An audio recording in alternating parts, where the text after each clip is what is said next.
I just tell myself. Good evening and welcome to our January 6th, 2015 Ogden City Redevelopment Agency special meeting. Let the roll call reflect that all board members are present, and we will turn the time to Vice Chair Guckner for the Pledge of Allegiance. Do we have a scout in the audience? Okay, all right. Please stand and join me. I pledge allegiance to the flag of the United States of America and to the republic for which it stands, one nation, under God, indivisible, with liberty and justice for all. Thank you. Please join us for a moment of silence.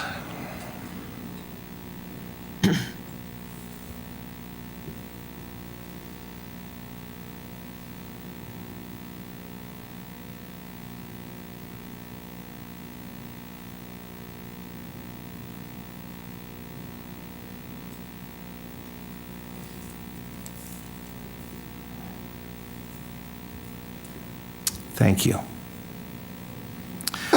Next item on our agenda is the approval of minutes.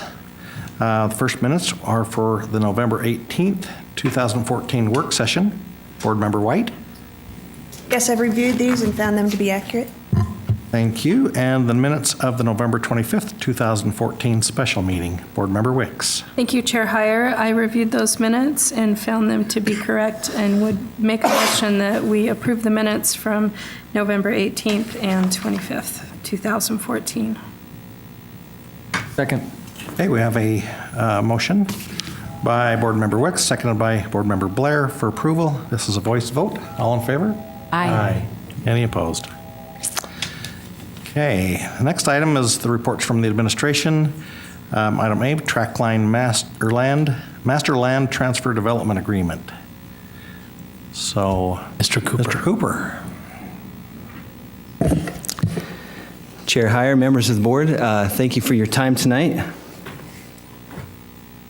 I think I'll take a page out of Greg Montgomery's book and go old school and use some paper copies for my presentation today. And I'd like to take it a little bit slower than normal. We do have a lot to cover, and I want to make sure that it comes across as clear as possible. Today we'll be talking about the Master Land Transfer and Development Agreement for the Ogden Business Exchange. This document represents a whole lot of work by a lot of people. I'd like to recognize a member of the developer team behind me, Bob Murray. And I also would like to thank Gary Williams and his staff, especially Mel Smith, for the help that they've given on this project and on this agreement. So let me start by first talking about where we've been, and then we'll talk about where we are, and then we'll look ahead and discuss what needs to happen going forward. This only happens to me, not Greg. Okay, so in 2013, as a redevelopment board, you folks approved the Trackline Economic Development Project area. This map represents that area. It's faint, but you can see a red line that goes around the perimeter of that property.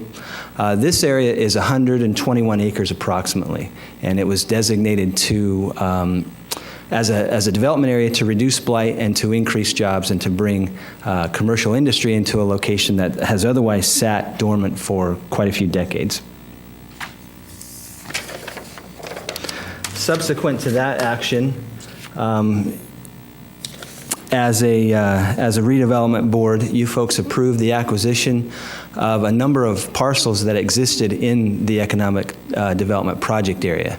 The parcels include these two here, and this one. The actions varied. This parcel here and here was purchased on a 5-year note. This parcel here and here was also purchased on a 5-year note.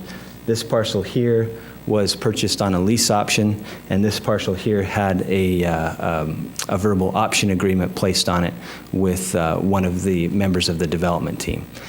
all in all, that represents about 51 acres of land that is controlled in one way or another by the redevelopment agency, and that was approved the latter part of 2013, or excuse me, 2014.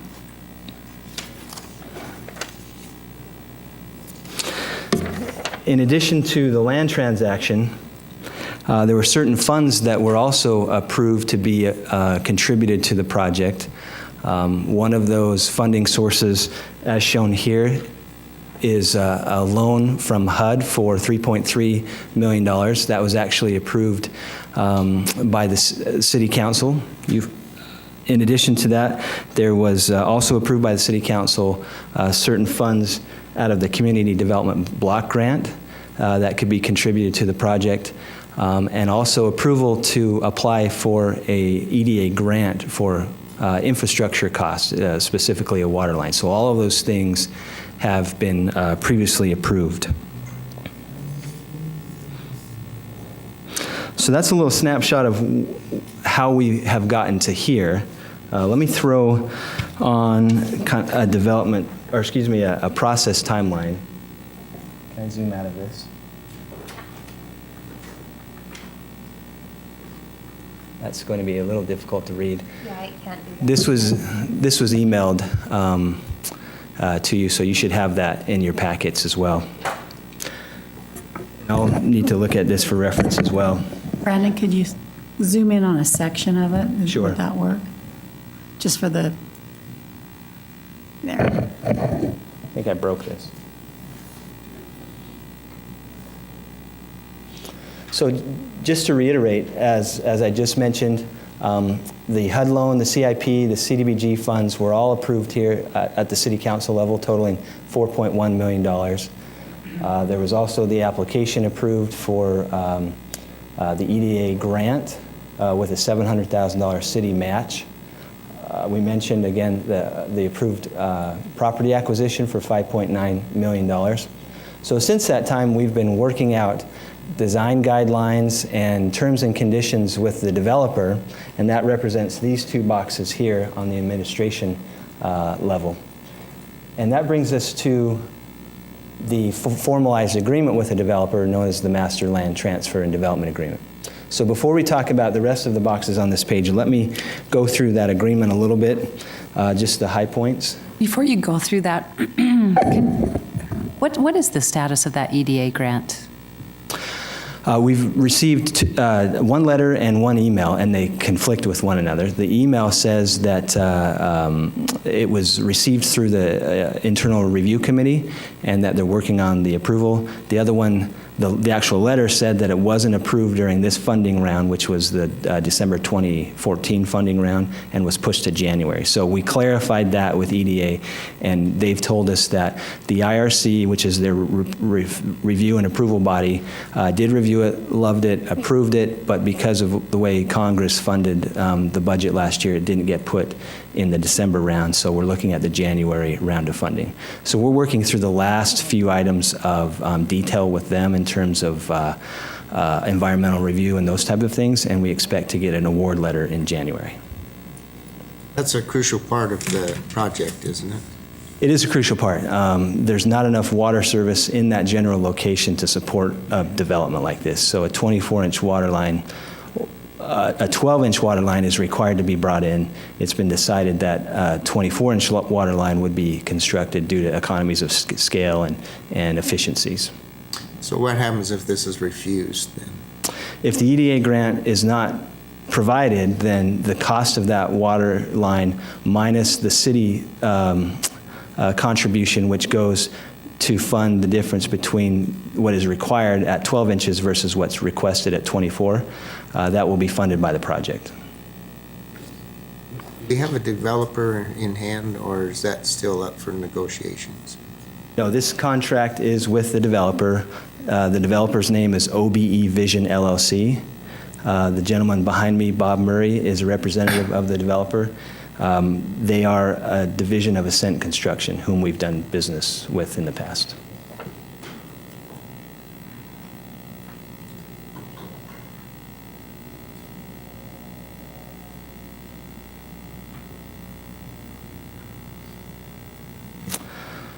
So just to touch on some of the high points of the agreement, again, parties to the agreement has changed as we've negotiated some of the terms. We've actually included Ogden City as a party to the agreement, obviously the redevelopment agency and the developer themselves. The developer funding, as stated in the agreement, shows a $6 million developer loan that will be obtained by the developer, as well as $100,000 of developer cash funds. And those would be used for bridge funds in the process of doing work between now and when actual loan funds come into play. Agency funding is again $231,175 in previously approved CIP dollars, $550,000 of previously approved HUD money, the $3.34 million loan that was approved by the EDA, or excuse me, by the HUD, and we actually received loan documents today, so closing documents, so that was a great milestone. And then $10.9 million worth of tax increment. It's important to note at this point that in the original agreement that you have, you will see that that tax increment incentive shows $7 million. In this replacement agreement, or the revised agreement, you'll see that that's been increased to 10.9. The reason for that is due to the high cost of development of the park. It is understood in the agreement and by the developer that that additional funding source, if approved by the board in the agreement, will then have to be also approved by the taxing entity committee because it requires a revision to the economic development project area budget. So if they were to approve that addition, then that total tax increment funding source would be $10.9 million. If the TEC does not approve it, it would be $7 million. Is that going to be presented to the TEC? We're working on that right now. We're trying to get a schedule for sometime in January.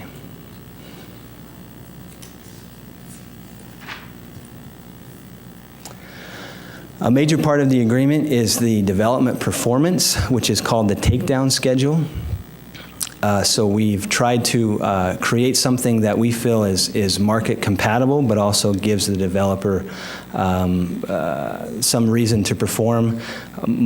All of the marketing efforts are going to be conducted by the developer, so it's important that they have a desire to be aggressive in the marketing and pursue potential tenants, and this takedown schedule helps with that. So 2 lots are to be taken down, and what that means is that the takedown consists of the agency conveying property to the developer and then the developer selling it to a third party. 2 lots would need to be sold in that manner by the end of this year, 4 lots to be sold by the end of next year, 5 lots by the end of 17, 6 lots by the end of 2018, and everything by the end of 2019. So that's a cumulative takedown schedule. As a condition of conveyance of the property from the agency to the developer, the developer will have to have approvals and financing in place to do all of the infrastructure that's related to that parcel. So for instance, if parcel 1 was to be conveyed for a potential buyer, prior to conveyance, the developer would have to have a plat legally forming that parcel or that lot. They would have to have engineering drawings for the utilities. They would have to have all of the approvals necessary to construct those improvements prior to conveyance by the agency of that parcel.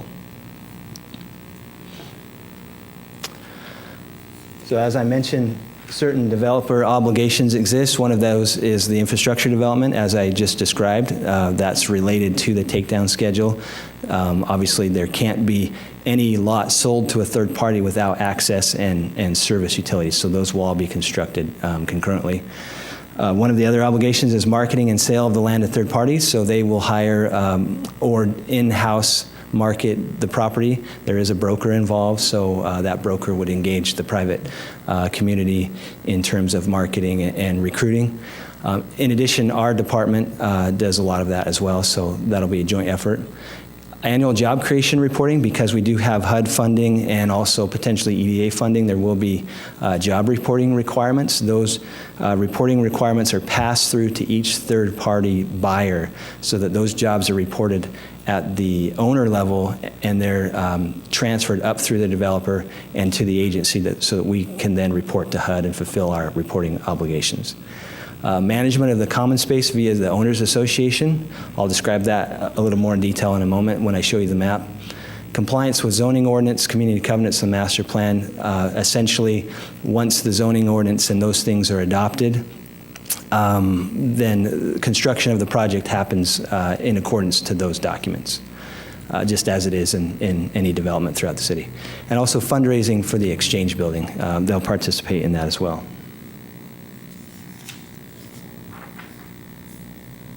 The obligations of the agency include transferring of the land to the developer. So, as I mentioned, prior to the developer receiving any parcel from the agency, not only will the developer have to have in place all the means to construct the infrastructure, but the agency will have to clear any encumbrance on the property, including environmental encumbrances, those types of things. That is what largely the money that has been previously approved has gone towards, is rectifying some of those issues to get the parcels to be in a conveyable state. There's the second bullet point is contribute the tax increment up to the $10.9 million if approved.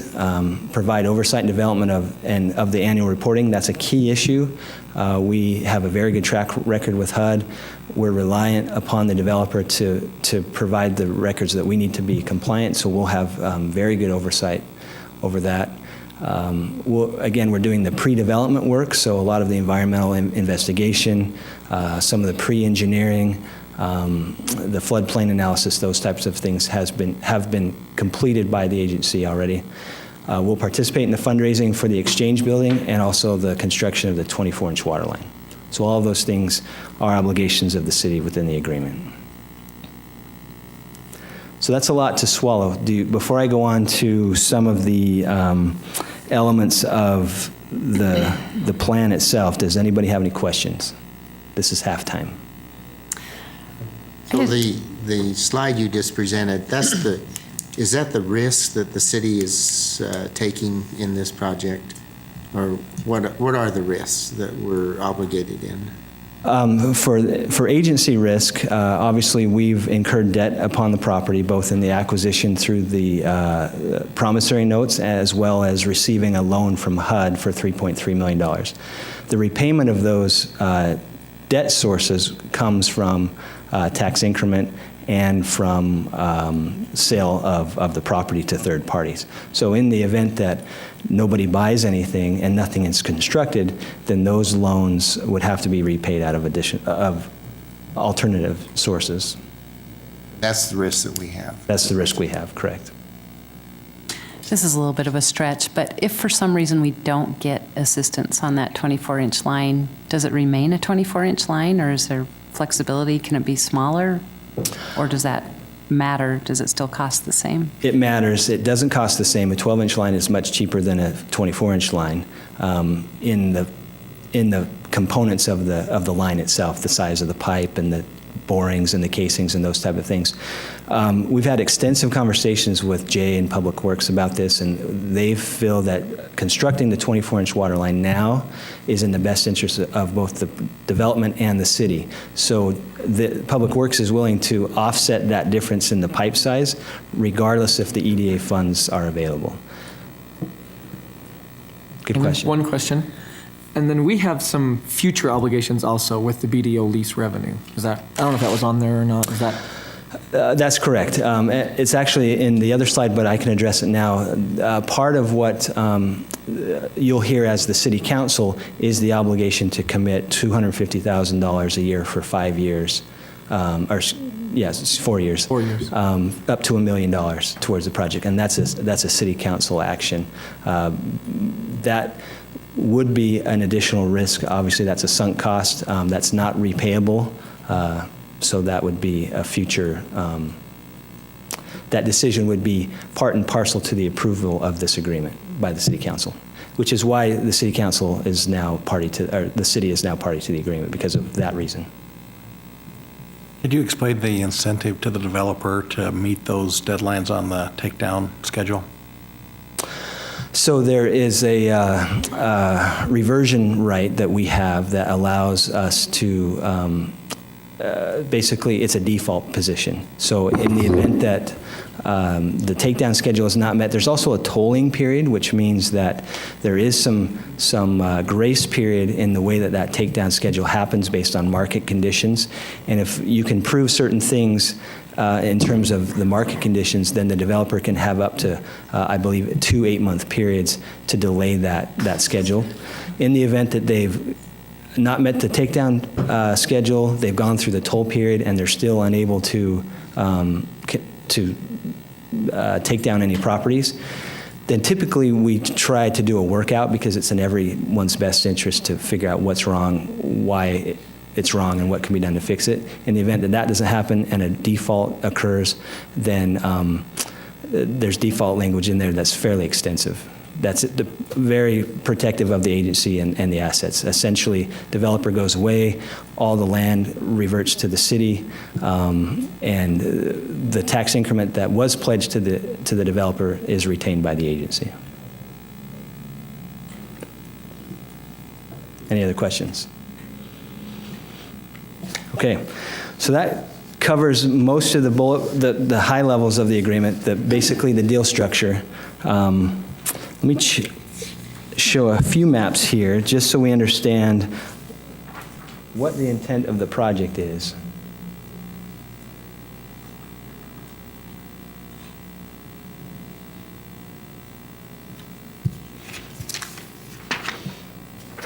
So we talked about this map, which is existing conditions when the economic development project area was created. We talked about the other map that showed the parcels that we purchased. This is a preliminary subdivision plat. This is the intent of the project design, as well as what the agreement contemplates in terms of property conveyance and those type of things. This interior loop road is a dedicated road. This is Exchange Road here, which it ties into. What we've done, which I think is significant, is to separate the subdivision, which ends here. So all the parcels of the subdivision, or all the lots of the subdivision, from what's now being termed as an open space parcel. By doing that, that gives the agency and/or the city the ability to retain that open space, to control it, and to ensure that public access is open to it. Also, if we are to ever do infrastructure improvements to the riverbank, similar to what we did on the Ogden River, which is in the works right now, then that open space is going to become viable in terms of owning it and having control over it, because then we have the ability to make the improvements as necessary. So that comes with the responsibility of maintenance also. It'll be zoned open space and rolled into the other 01 sections that we have in the city, and be dealt with accordingly. Access to those open spaces are done through what's called in the agreement common space. So these areas here, and then over here are all connections to each other and also to the open space. They're held within the subdivision and owned by the owners association. CAM fees that are paid by the owners are used to maintain those common spaces, and by virtue of the agreement, the developer will convey a perpetual pedestrian, or excuse me, a public access easement along all of those corridors, so that a citizen or a member of the community can park anywhere on a dedicated road, so they're not parking on private property. They can park anywhere on a dedicated road and access the river and the open space, as well as the common space, at all times. So that was a fundamental tenet to this development. For years, people have missed out on the opportunity to visit that section of the Weber River. It's beautiful if you've ran that trail or walked down there. And by creating these access points and leading them into an open space which we control, and we have the ability to determine the use of, allows something that hasn't been able to occur here for decades. The trail system will connect down here. The We have plans, although not part of this development, to deal with the kayak park in the future as part of the riparian work with the Weber River that we'll be dealing with in the future. And Brandon, with that, with the kayak park, there really won't be much parking on Exchange Road. So they probably will have to park closer to the kayak park area. Well, right now, Exchange Road, the pavement width of Exchange Road is very narrow, especially for the kind of traffic that it conveys. The new Exchange Road pavement width is going to be much wider, much straighter than it is. It'll have sidewalk and curb on one side. We are going back and forth right now in terms of the zoning guidelines, in terms of what we should allow for parking on Exchange. We do allow on-street parking as it reads right now in draft form on the Loop Road. Okay. We're looking at that on Exchange. There's a lot of heavy truck traffic, 54-foot semis and dump trucks. So when you were first talking about public access and parking, yeah, you pointed to Exchange Road, but you could actually park on that Loop Road also. You definitely can park on the Loop Road. If we do allow public access or public parking on Exchange, we'll do that in front of the Exchange building because we have a little bit of room to actually bump that curb in and provide some parking there. That'd be good. At any rate, there currently is some parking right now at the kayak park. Maybe 5 or 6 stalls, not a lot. We would like to enhance that for sure.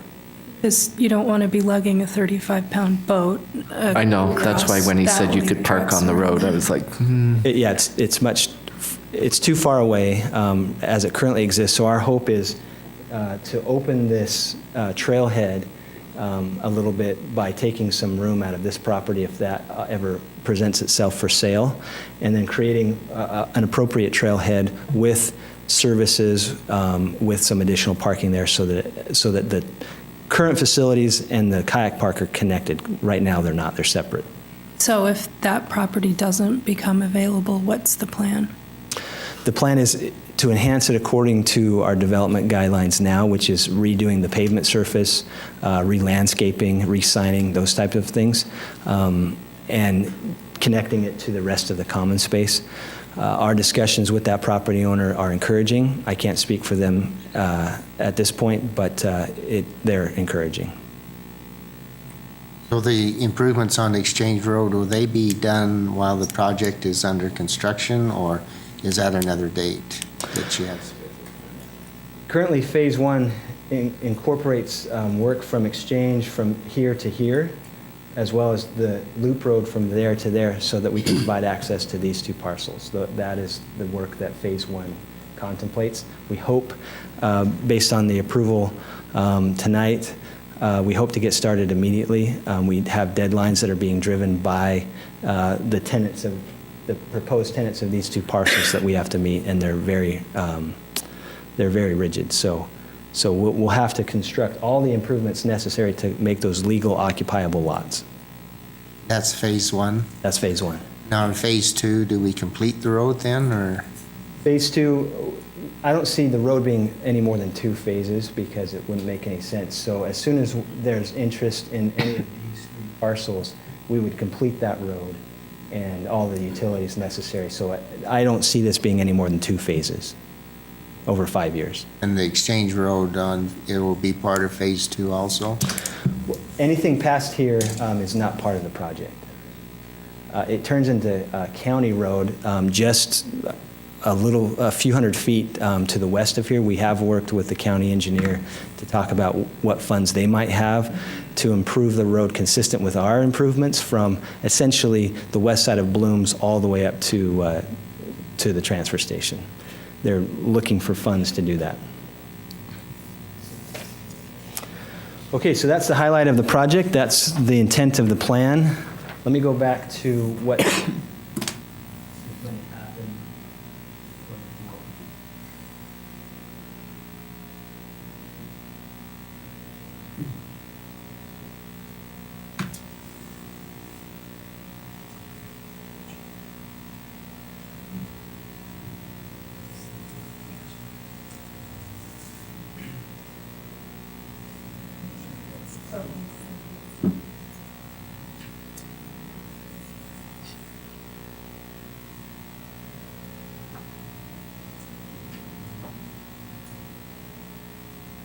That's better.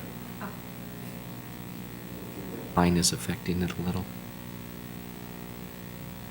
Wants to, the red. Doesn't like the red. There we go. So the heinous red line is where we are today with the master land transfer development agreement proposal. In addition to and specific to that transaction, as I mentioned, previously approved were the property acquisition transactions. One of those has changed. National Federal Lands Conference has requested to be bought out immediately. And if I won't put the other map back on because it will mess up the focus, but essentially the two parcels that are going to be sold first consists of the lands that Bert Smith is selling. So instead of taking his payment over 5 years, he wants to be paid all up front, and essentially that has to occur anyway to unencumber the property and to be able to sell it to a third party. So that's a difference in what was approved in the purchase contract and trust deed and note by you folks. So we anticipate coming back and getting an amendment to that so we can perfect that transaction. As we go forward with our drafting of the architectural guidelines, the master declarations, and the community covenants, we anticipate a work session to be held city council level to talk about those. That will be a great opportunity for all of you to weigh in on things like setbacks, permitted uses, building heights, percentage of open space, all of the things that really make this park special, the things that we've tried to bake into the fundamentals of it from the first place. That'll give you an opportunity to be able to weigh on those items specifically, and we'll have a healthy dialogue about that, no doubt. Once that work session occurs at the city council level, then those will be adopted, and those will become then married with the LTDA in the form of an exhibit, and those will be binding to the developer. So Brandon, just to be clear, if the council's interested in sort of guiding the open space policy, at which point will that? So again, that's here at the work session, which our goal is to convey the first two parcels in the first week in March. So essentially between now and March, we have to finish the draft of all of those items, the design guidelines, the master plan, the community covenants, and the zoning ordinance, and get into a work session to have that conversation. So I anticipate that happening at the latter part of January, maybe first part of February. We work through those issues, and then final adoption of those things sometime in February. My concern is we're being asked to give a sizable chunk of tax increment over the years, and I'm not sure how we arrived at the 10.9 million number when it was 7 before, but anyway, I think it's important to get the details right regarding the open space, and that's a big part of this. I mean, I just have concerns about getting it right, and we're being asked to commit to, the funding before we know what the final things are going to look like regarding how the open space is dealt with, what we're doing with the river, and all of that. So a couple of comments regarding that. On a traditional incentive agreement, there would be zoning standards in place at the time that you approve the incentives. This is no different. This zone is M2. So at the very base level, you can feel comfortable that the M2 standards will guide this development. If nothing was ever changed, we would be guided by those development standards. And most of you are familiar with those.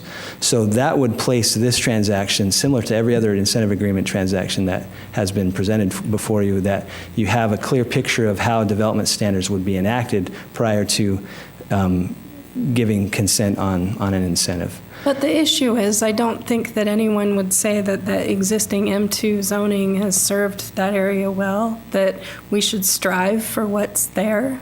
So at least it gives us a baseline to understand at the bare minimum what could happen if nothing else was changed, which is a great opportunity, and that's the difference of what has happened in the past versus this, that now you have a ground floor level of determining what can happen. So by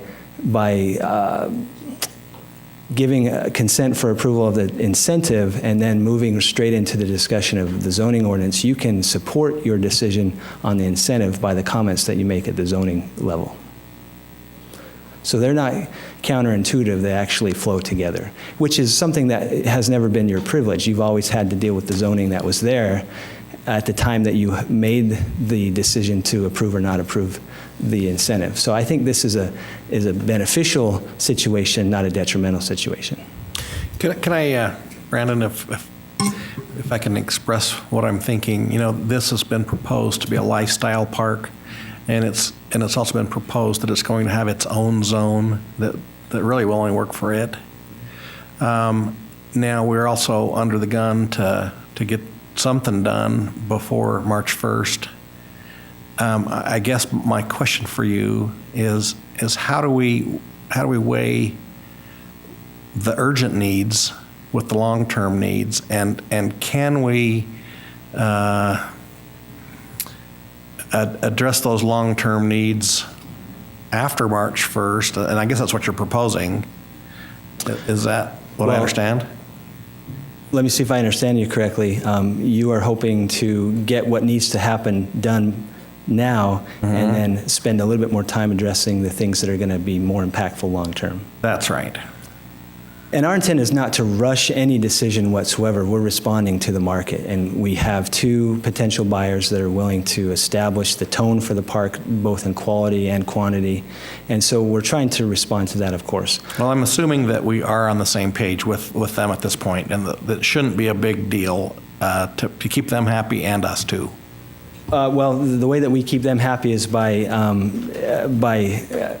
acting in accordance to the agreements that we've made with them in terms of their deadlines. They do have options when we're talking about property that is in this stage of development. They have the ability to go to any greenfield site and actually be under construction sooner than they could here. So we kind of flirt with that balancing point of meeting the needs of the prospect versus our internal needs.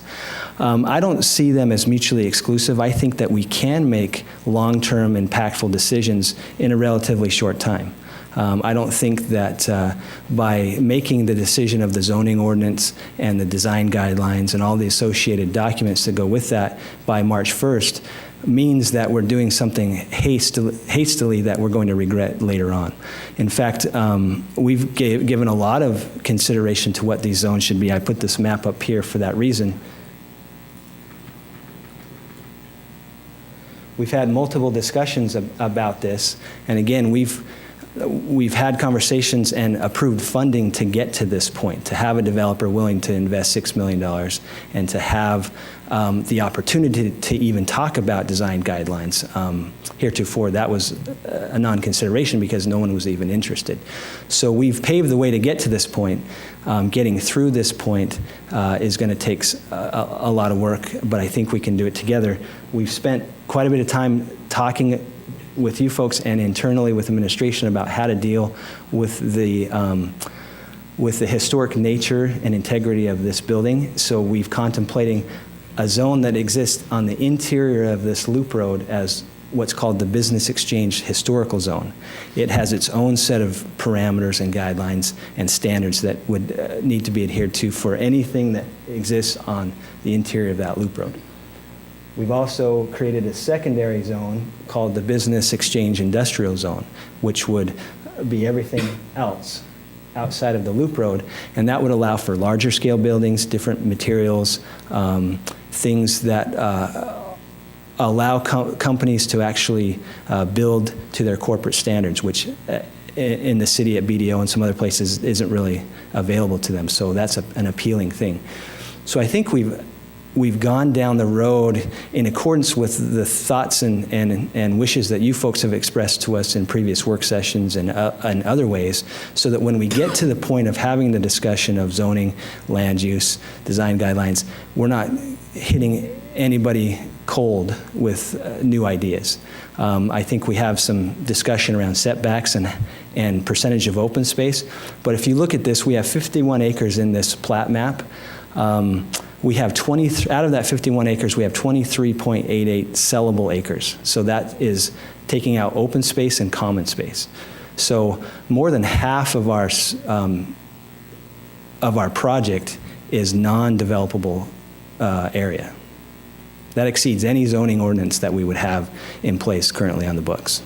But common space could be a parking lot too, right? No, I'm saying common space, meaning all these trail Open systems. trail systems, okay. 23.88 number I gave you is just the lot sizes. So out of the 51, half of it is either a trail or an open space. And that presents some challenges in terms of how to market this thing, hence the reason why we go from $7 million to $10.9 million. Because the cost of purchasing this property and relegating half of it to non-productive state costs money. But it's an investment by the community, by all of us, to create something that doesn't exist in the marketplace and to change our stars, so to speak, in terms of this property. Brandon, just to clarify, the change in the tax increment is because you're anticipating 5 more years, is that right? Or is it separate from the 5 years? What is the justification for the increase in the tax increment amount? Well, I just mentioned, but they're connected. So we're asking for 5 years, and by getting 5 more years, it changes it from 7 to 10.9. Thank you. Yeah, and the reason for that is because we have half of the developable property as common space or open space. We have a water line that is excessive. It's over a mile long. It's coming from 22nd Street and Wall. And it crosses an environmental contaminated plume and a river and a railroad. So it's an expensive endeavor. Project costs are high, and so the sunk costs associated with this project are high as well, and the developer risk is high. Being able to put the credit risk at stake on a project like this is significant, no doubt, by the developer, and we're happy that they have participated thus far.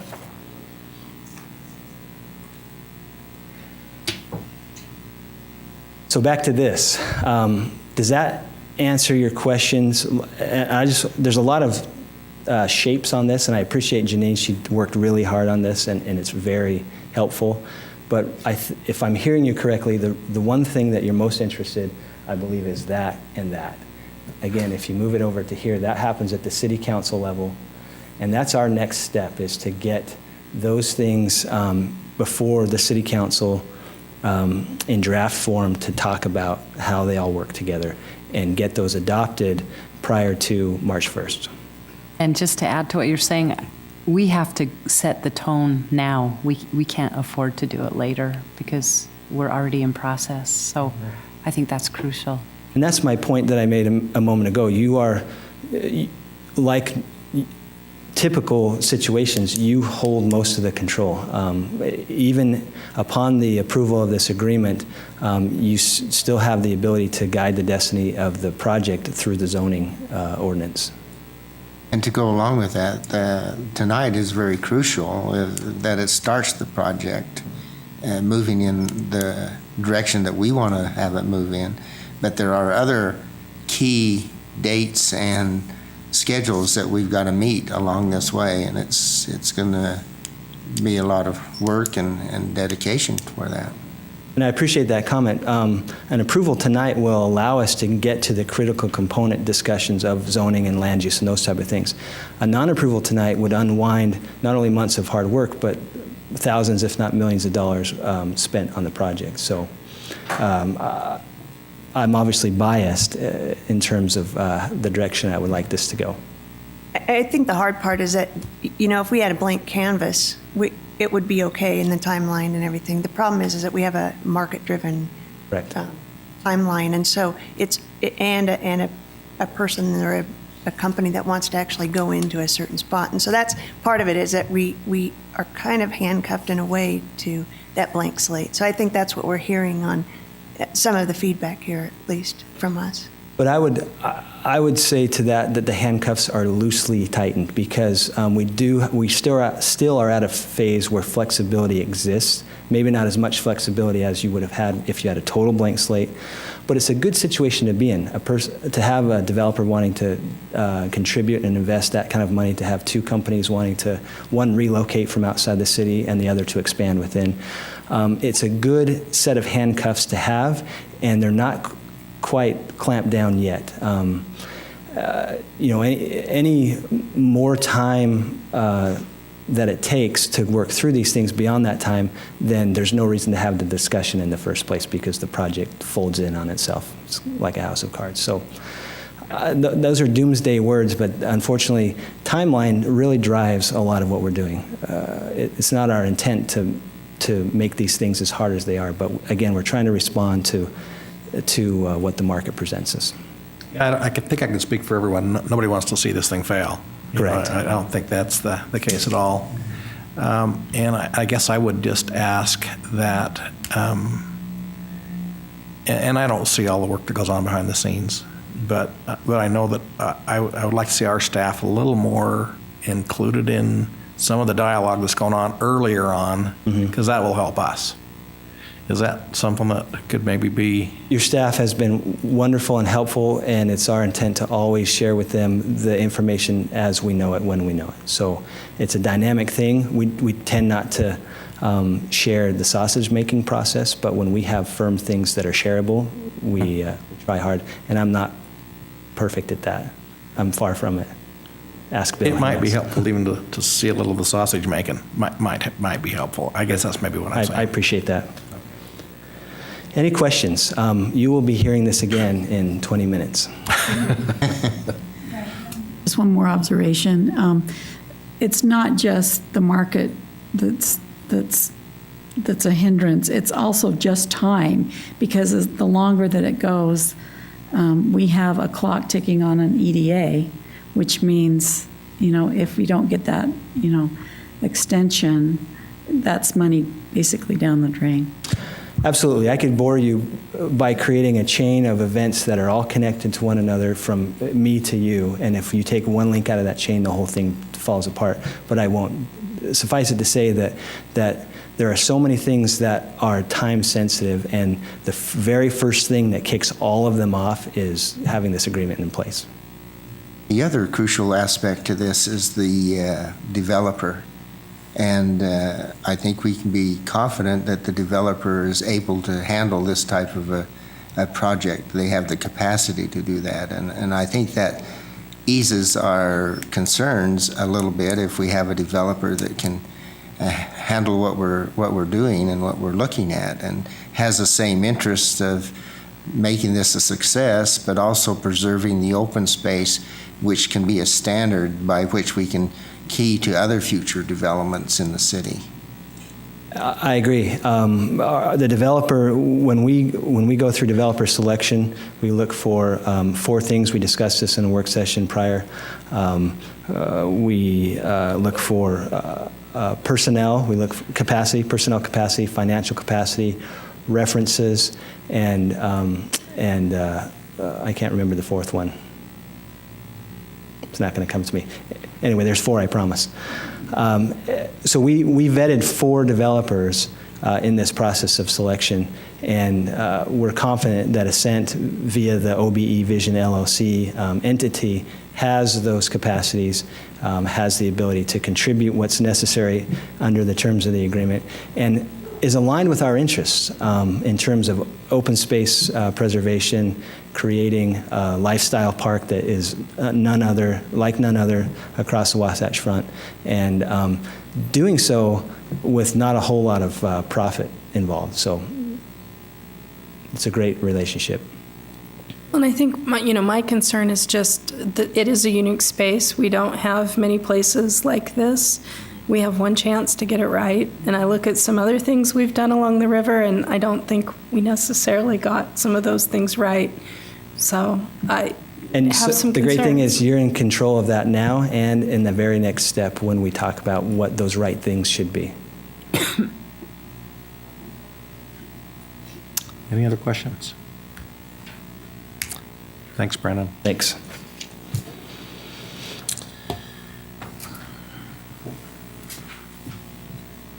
All right. Any discussion? All right. I'd like to receive public input on this proposal. If anyone has anything they'd like to add, if they come to the podium, give us their name and address. Okay, seeing no movement. If there's no further discussion, I will go ahead and make a motion that we adopt proposed resolution Excuse me, Mr. Chair. 2015-1 with the substitute agreement. Did that cover your, You first should substitute, make a motion to substitute. So separate? Yes. Okay, I'll go ahead and make that motion that we substitute the new agreement. Second. okay, we have a motion and a second to substitute language for the resolution 2015-1. All in favor? Aye. Are there any opposed? Okay. So then I will go ahead and make a motion that we adopt the substitute resolution 2015-1. Second? We have a motion by Vice Chair Kuckner, seconded by Board Member White. So we have, this is a roll call vote. Board Member Blair, Aye. Board Member Gardner, Aye. Board Member Stevens, Aye. Board Member White, Aye. Board Member Wicks, Aye. Vice Chair Gochner, Aye. Chair Heyer. Aye. And that passes. Thank you. The next item on our agenda is public comments. This is an opportunity to address the board regarding your concerns or ideas for the Ogden Redevelopment Agency. Please state your name and address clearly for the record. Limit your time to 3 minutes. Seeing no movement, comments from the RDA Executive Director. Yeah, just quickly, I'll echo my gratitude for all the work that's gone into this. This is a hugely dynamic project, and I know that you guys have buried yourself trying to figure out a way to make this work for everyone involved, and so I appreciate all of the heavy lifting that's gone into looking at a really blighted and ignored piece of property and trying to envision something unique there. And so thank you very much for everybody that's been involved in that process. Thanks, Mayor. Board members? I have a couple of comments. I think this project will have an opportunity to lift and enhance the opportunities there in West Ogden that has been depleted for many, many years. And this is an opportunity for them, for that community there. But also, I'd like to encourage the developer to use as much as the local talent that we and businesses that we have in the area, so that we can keep the money here in Ogden and still grow some of the opportunities that we have here in Ogden. So. And Brandon, I appreciate your efforts with Exchange Road. You know, it's important to the West Ogden community, and really encourage you to keep working with the county to have a good working relationship so we can make it aesthetically, a beautiful road, but also to control speed and other things that are along that road and the commercial traffic so that it doesn't affect all of the other participants in the community. Any other comments? I'd like to add my thanks for what you've done for us, Brandon. We hopefully you understand we're all working on this together, and it's a team effort. We may seem hard sometimes, but we appreciate what you do and are looking forward to a great project. You've demonstrated a lot of good work there. Okay, looking for a motion to adjourn. So moved. Okay, we have a motion by Board Member Garner, seconded by Board Member White to adjourn. All in favor? Aye. Any opposed? Okay, just as a reminder, there will be a City Council meeting immediately following this, which will be followed by a City Council work session. The reasons for those meetings will be on the agendas.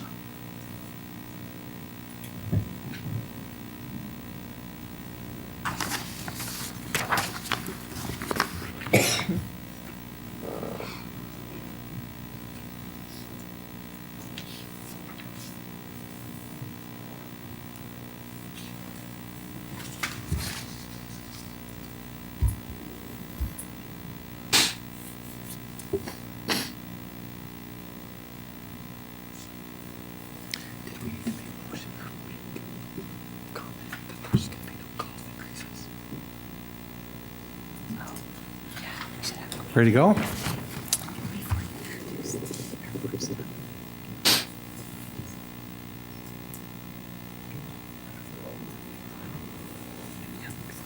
Good evening and welcome to our January 6th, 2015 Ogden City Council meeting.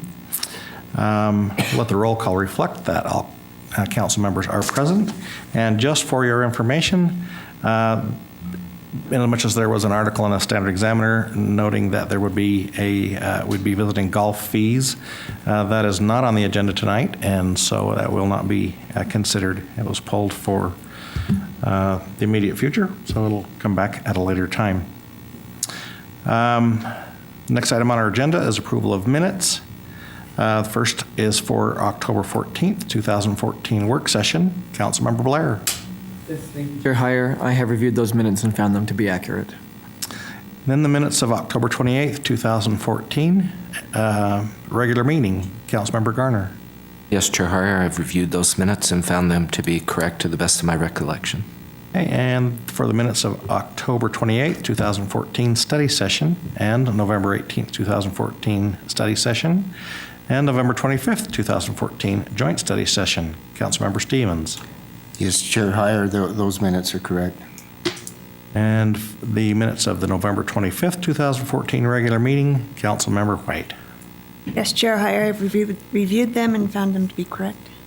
And last is the minutes of the November 25th, 2014 work session. Councilmember Wicks. Thank you, Chair Heyer. I reviewed those minutes, found them to be accurate, and would make a motion that we approve the minutes in items A, B, C, D, and E. Second. We have a motion by Councilmember Wicks, seconded by Councilmember Garner to approve the minutes. This is a voice vote. All in favor? Aye. Are there any opposed? Okay, next item on our agenda is public hearing concerning airport fees. Mr. Greiner will be presenting that. All right, great. Welcome, Mr. Greiner.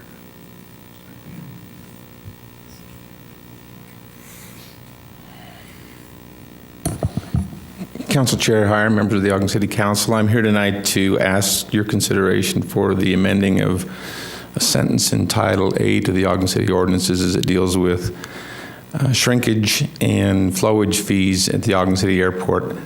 For some time now, the object of shrinkage was that if a gallon of gas was to expand in size, that somebody should be compensated. And so this 2% flowage shrinkage fee was put in place at some time in the past, long time ago. But over the years, people at higher levels than the Ogden Airport had already decided that in the course of a year, there really isn't any shrinkage in a gallon of gas as it comes to the airport. It is put into the tanks at a regulated temperature of 60 degrees. And in the course of the years, the ambient air temperature outside averages out to be less than 60 degrees, so there really isn't any need for us to be offering a 2% shrinkage fee for the FBOs who provide the gas service to the airplanes on the airport, and in turn are discounted from our flowage fees that we charge them on a monthly basis of 7 cents a gallon. So with that said, I had the opportunity to present this to you at a closed session a while ago, and I would ask for your support in removing this language from the ordinances and allow us to just charge the full 7 cents a gallon flowage fee to the FBOs for gas sold on the airport. And I'll take any questions. John, that was a work session, not a closed session. Okay. Big difference. Thank you, former Chairman Mark Johnson. Any questions for Mr. Greiner? Do you know what the 2% actually calculates out to be? It would be less than $1,500 revenue to the city in the course of a year.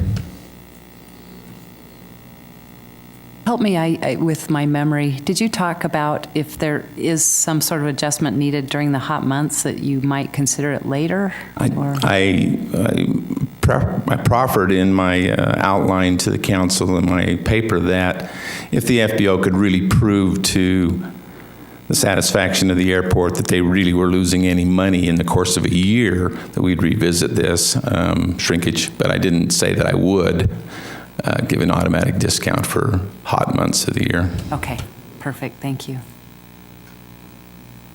Any other questions? Okay, thank you. Thank you. Okay, this is a public hearing. If anyone has something to add to this discussion, if you could come forward at this time. Seeing none, I'll look for a motion to close the public hearing. So moved. Second. We have a motion by Vice Chair Gochner, second by Councilmember Garner, to close the public hearing. All in favor? Aye. Opposed? Okay. We have a motion concerning the proposed ordinance. I will make a motion that we adopt proposed ordinance 2014-46. I'll second it. I have a motion by Councilmember Garner, seconded by Councilmember Wicks, to approve ordinance 2014-46.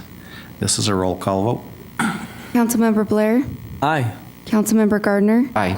Councilmember Stevens, Aye. Councilmember White, Aye. Councilmember Wicks, Aye. Vice Chair Gochner, Aye. Chair Heyer. Aye, and that passes. Okay, the next item is reports from the administration, again concerning the track line master land transfer development agreement. Mr. Cooper. Chair Heyer, members of the council, thank you again for your time.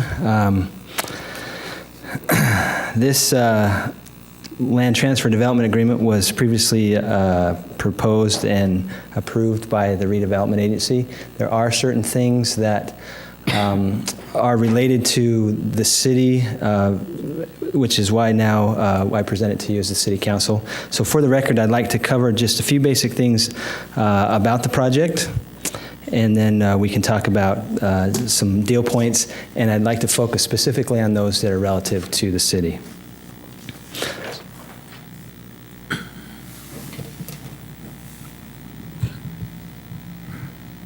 So this is, again, is a map of the Trackline Economic Development Project Area. This project area was adopted in 2013. It consists of about 121 acres of land. It was adopted for the purpose of recreating industry in what was the old stockyards, which is the bulk of this land here.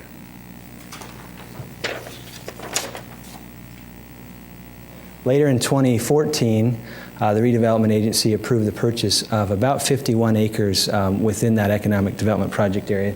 That consists of these parcels here. In the process of taking control of those parcels, the agency either actually took fee simple title with a trustee to note, or another version of a mechanism of control in the form of a lease option or other things. At any rate, all 51 acres that you see there are under control of the agency and are subject to the master land transfer development agreement.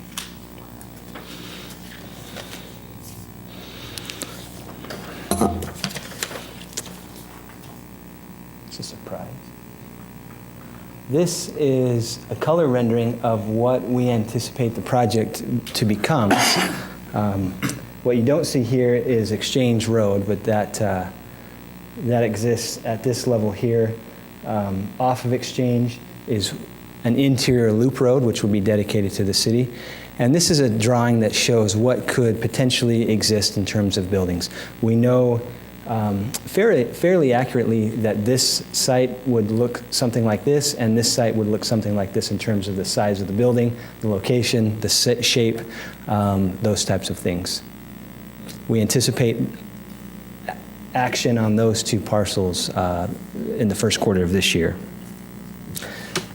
So Brandon, is that loop, will that be maintained by the city then? Mm-hmm. It'll be a dedicated road designed and constructed to APWA standards, Ogden City engineering standards. It'll be maintained by Ogden City staff. Have you named it? There have been names thrown around, yes. Cooper Drive is what? I'm checking. None of that. In addition to that, there has been separated open space from the subdivision Open space would be its own separate parcel, not part of the subdivision. It would be owned by the city, under control of the city and/or agency, depending on how that arrangement works. It'll be maintained by one of those two entities, and then the developer will grant public access through the development via common space owned and maintained by the Owners Association, both here, across this way, and back down to here. So the public will have a great opportunity to participate not only with the river, but also interact with the site. It's our intent to preserve as much history as possible within the project area, and that means that we would not only construct improvements to preserve the old Exchange building with the help of the developer, but also create interpretive signage through the trail system here, and especially along here. These are old concrete loading chutes. They essentially are steps that go to nowhere, but they're an integral part of how the old stockyards used to work. So this trail will happen right along those. Some of the pavement treatments that exist now will be retained and incorporated into the trail system.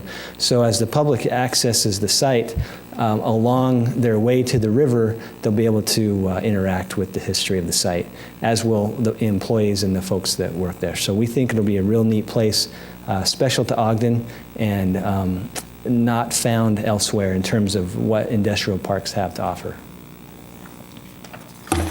Concerning that, the area that's inside the parcels that's maintained by the Owners Association,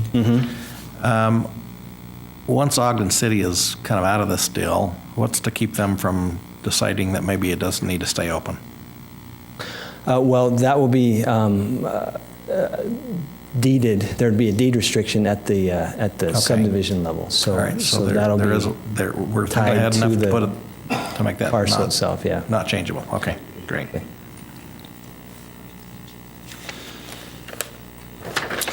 Here's the preliminary subdivision plat that was previously approved by the Planning Commission.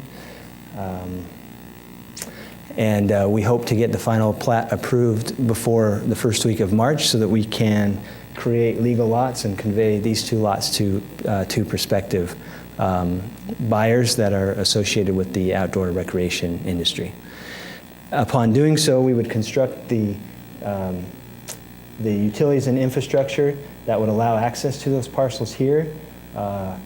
We would bring the water line in that would come in down here and over, and also create any utilities that would be needed to service those two lots. There will be a requirement to have a turnaround here, so if anyone's worried about how you get to that dead-end road and back out, there will be a sufficiently sized turnaround to accommodate emergency vehicles, trucks, things like that. And Brandon, in that first phase, you said the Exchange Road would have curb and gutter and sidewalk. On the north side. Okay. The Wilson Canal still exists on the south side, so it's not prudent to do that there. But again, we want full circulation around the whole property. So if you'll notice, let me go back to this here.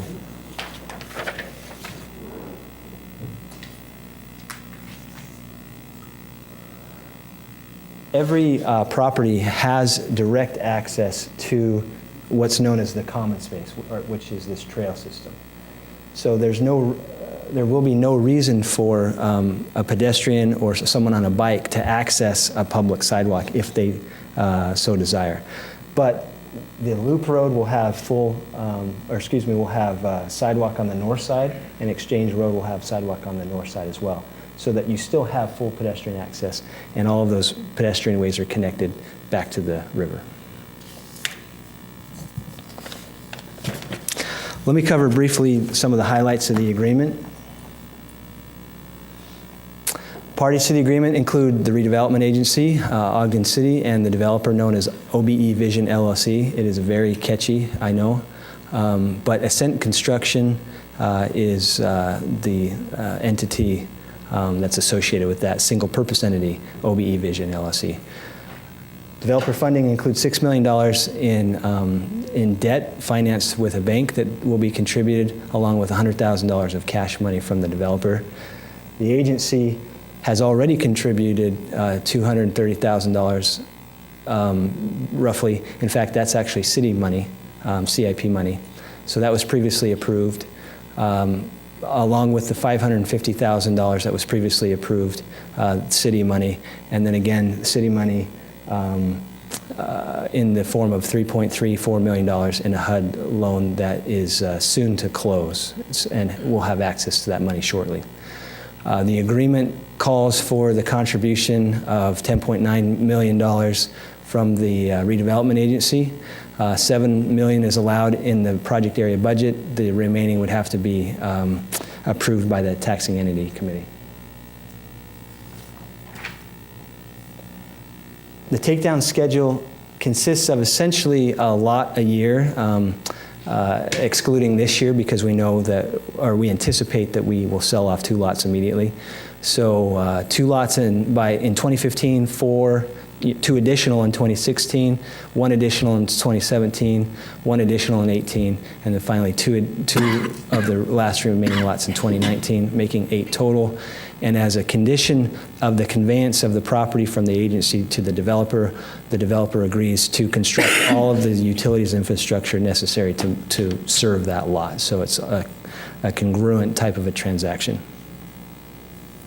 And there's no, like, problem if they do it faster, right? No problems at all. We can prepay the loan. Prepaid down. Some of the developer obligations include the infrastructure development, as I just mentioned, marketing and sale of the land to the third parties. They have both in-house people as well as real estate brokers that specialize in industrial properties. They will have an annual job creation reporting obligation that flows through to the third-party buyers that will then come to us on a yearly basis so that we can report to HUD on what types of jobs and how many were created. They will manage that common space that I pointed out in the agreement. They will own it via the association and manage it according to the zoning regulations and the CC&Rs. And again, they'll be compliant with all of those documents, the community covenants, master plan, zoning regulations, so forth.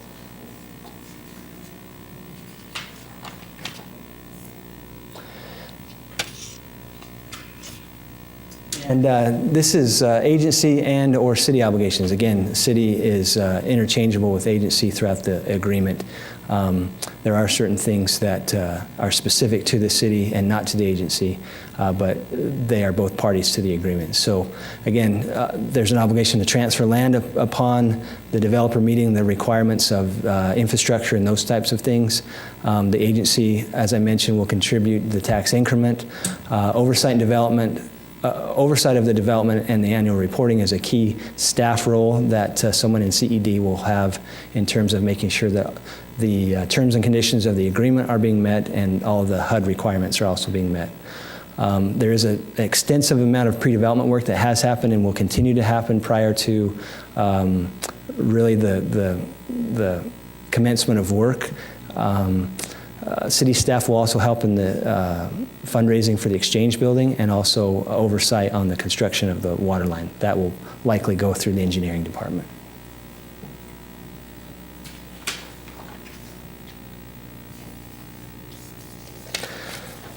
Let me highlight a couple of things that have taken place relative to the agreement and then focus on some things that will need to happen going forward.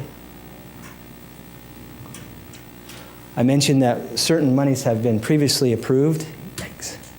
Those include the application and receipt of the HUD loan, CIP dollars, block grant dollars, all to the tune of $4.1 million. In addition, the approval by the city to apply for an EDA grant happened previously, and as well as a $700,000 match that will come from the water fund. Per the Public Works folks. So we're still waiting to receive word on that grant in terms of when it will be awarded and when the funds will be made available. In addition to those funds that were previously approved, as well as the $10.9 million as amended, approved by the RDA board, there's an additional $1 million that is required for the city to contribute over 4 fiscal years $250,000 a year. So as part of the city obligations under this agreement, there would need to be that additional funding made every 4 years, starting in fiscal year 16.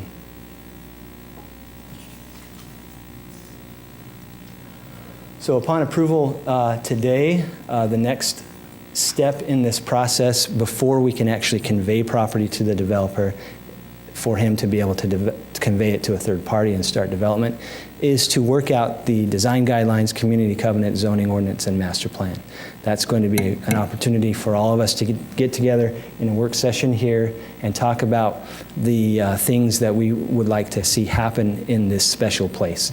And I appreciate all the comments that we've had thus far. I think we're aligned in terms of what we want to see this place become, and I'm anxious to get to this point. We are being constrained a little bit by the market demands and what the tenants need in terms of when they want to close and those types of things, so we anticipate that being sooner, not later. Once we can come to agreement there, then those zoning ordinances and other items would be approved and enacted, and that would allow us to have the ability to convey the parcels as required in the first week of March. They would thus become a legal lot via the subdivision recordation, and there would be a zoning ordinance and design guidelines applied to it, and the developer would know what he was doing at that point.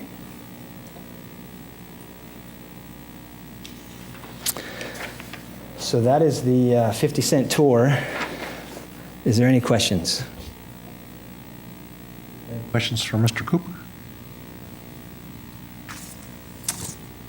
An impassioned plea again, but I appreciate everybody's cooperation and comments. Thank you.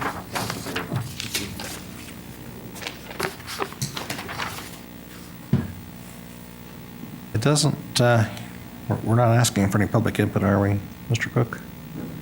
On this one, we're opening it up for the redevelopment agency. Right, okay. Well, then, in that case, if there is no further discussion, I'll take another shot at this and make a motion that we substitute the amended agreement. Second. Okay, we have a motion and a second to substitute the language to an amended agreement.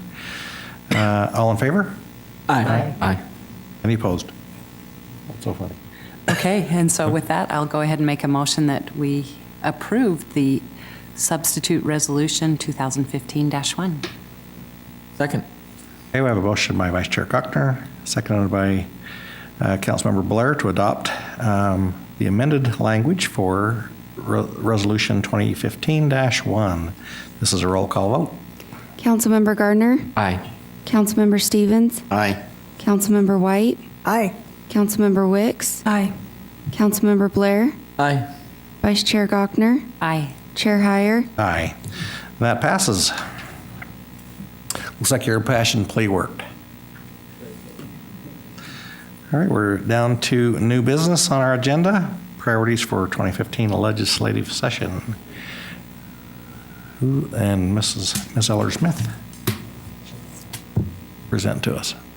Chair Heyer, it's good to be before the council tonight for the first time this year. As you know, every year, the mayor and city council prepare some of their legislative priorities. That this information is taken from the positions of the Utah League of Cities and Towns and the Ogden-Weber Chamber.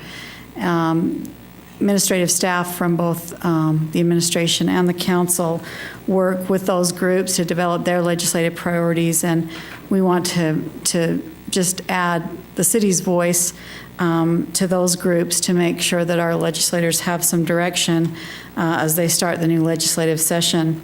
You have a joint resolution before you.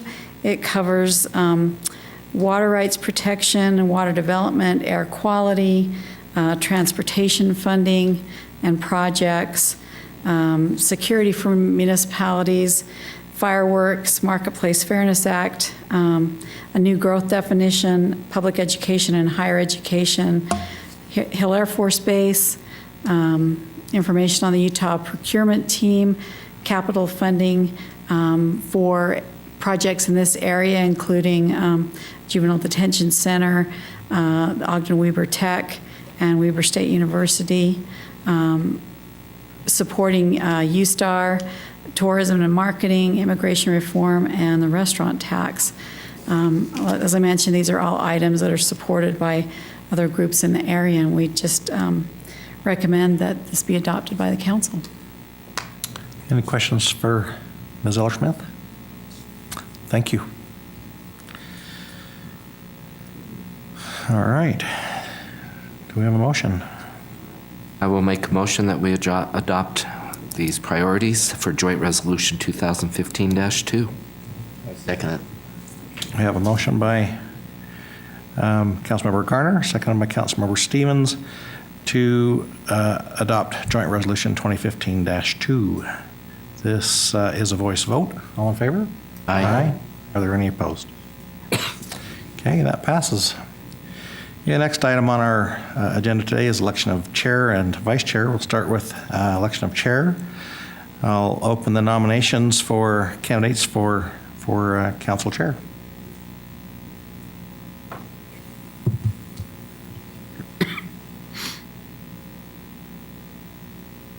Who's going to nominate? I make a nomination that we have Rich Heyer as our chair. Okay, are there any others? Okay. It calls out on our agenda that we can comment at this point. And I would just like to say that I have enjoyed being chair the past year and would like to continue to have an open door policy as far as listening to your concerns and make sure that they get have a voice in leadership sessions and at the meetings. And so that's about it. So we have a motion for Richard Heyer as the chair, and we'll ask for our recorder to call the roll call. Councilmember Blair? Aye. Councilmember Gardner? Aye. Councilmember Gochner? Aye. Councilmember Heyer? Aye. Councilmember Stevens? Aye. Councilmember White? Aye. Councilmember Wicks? Aye. Okay, that passes. Thank you all for your support on that. The next is for the election of council vice chair. So we'll open up nominations for that. So I will go ahead and make a nomination of Councilmember White for vice chair. Okay. I make a nomination of Council Gardner for vice chair. Okay. Are there any other nominations?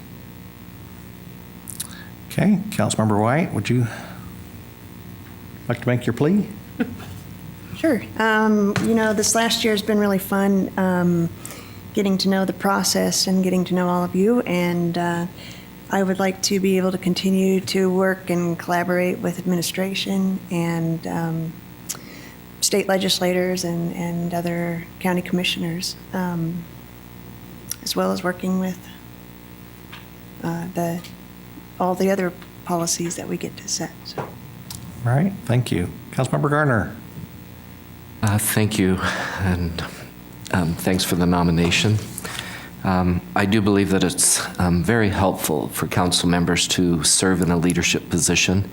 I think it's important to be behind the scenes at times, and especially as a newer council member, that really gives you an opportunity to learn and to get to know the process and understand how important it is to work with everybody within the city and especially with the council staff.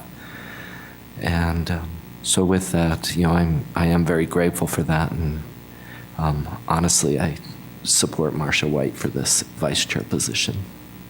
Okay, thank you. Well, in as much as we have two nominations, we'll have the roll call for Councilmember White as vice chair. Start with that first. Councilmember Blair? Aye. Councilmember Gardner? Aye. Councilmember Gochner? Aye. Councilmember Heyer? Aye. Councilmember Stevens? Well, since Gardner's going to support White, I guess I'll support White also. Councilmember White, Aye. Councilmember Wicks, Aye. Okay, that passes, and there's no need for another vote. So we'll, Actually, I just want to make one comment. I want to congratulate the new leadership, and I also want to celebrate the milestone that every single council member here tonight will have now been in leadership, and I strongly believe that that makes us a better council. So, you're here. good luck. I agree. So we now need to administrate the oath of office for council chair and vice chair, and our recorder will do that.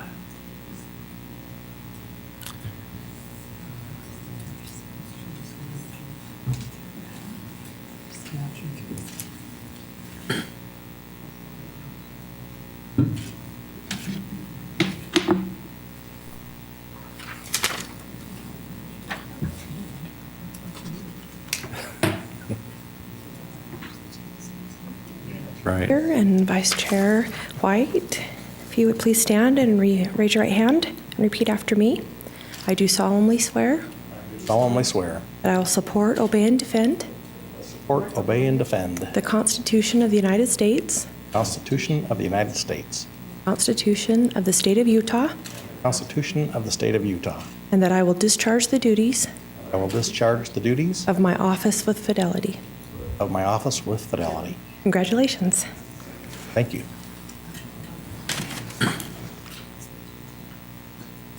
Okay, well, I think, I heard somebody saying something about changing chairs, but I think we're about finished with this meeting. Do we want to do that now, just for fun, or? It's tradition. Really warm. Okay, let's, Suggest you wait. Yeah. That's okay. all right, the next item on the agenda is public comments. This is an opportunity to address the council regarding your concerns and ideas. Please state your name and address for the record. Limit your comments to 3 minutes.